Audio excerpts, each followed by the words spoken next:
Yes, aking trainee barista na si Master Efren.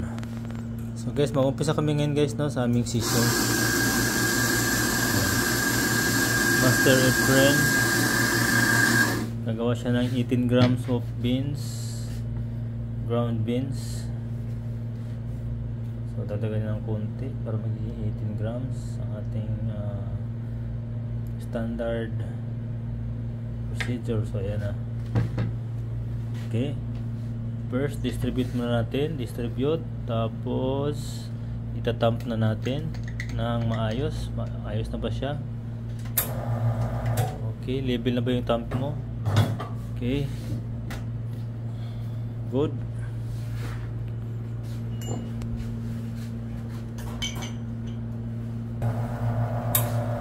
Natin yun, maganda.